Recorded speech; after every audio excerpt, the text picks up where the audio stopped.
പൃഥ്വിരാജന്റെ തലതെറിച്ച ആട് പരുത്തിക്കുരു ചവയ്ക്കുന്നത് പോലെ 4 kilo plum cake അന്നനാളം വഴി ആമാശയത്തിലേക്ക് തള്ളിക്കയറ്റുന്നതിനിടയിലാണ് കാനഡയിലെ ക്രിസ്മസിനെ കുറിച്ച് പറഞ്ഞില്ലല്ലോ എന്ന കാര്യം ഓർമ്മ വന്നത്. അങ്ങ് പപ്പുവാൻകുരിയയിലെ ധ്രുവക്കരടികൾ പുതച്ചു മൂടിക്കിടക്കുന്നതും സുഷുമിന നാഡികൾ തണുത്തു വിറച്ച് എന്റെ മുടിപ്പര അമ്മച്ചിയെ എന്ന് നിലവിളിക്കുന്നതുമായ ഡിസംബർ മാസത്തിലാണത്രേ ക്രിസ്മസ്.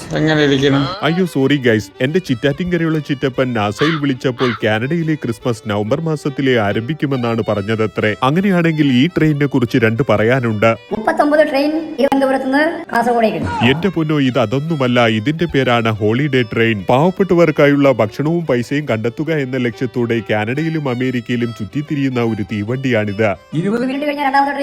അങ്ങനൊന്നും വരൂല മാമ. വർഷത്തിൽ ഒരു തവണ മാത്രമാണ് ഈ ട്രെയിൻ ഇങ്ങനെ തേരാപ്പാര ഓടുന്നത്. കടലപ്പായസത്തിലെ ചൗവരി പോലെ എവിടെ തിരിഞ്ഞൊന്ന് നോക്കിയാലും അവിടെയെല്ലാം ചമല ക്രിസ്മസ് അപ്പൂപ്പൻ മാത്രം. കാഴ്ചയിൽ പാലുകാച്ചൽ കഴിഞ്ഞ വീട്ടിൽ ലൈറ്റിട്ടിരിക്കുന്നതാണോ എന്ന് തോന്നുമെങ്കിലും ഇവിടുത്തെ സായിപ്പുമാരുടെ ഒരു ക്ലിഞ്ചോ ബ്ലിഞ്ചോ പരിപാടിയാണിവ.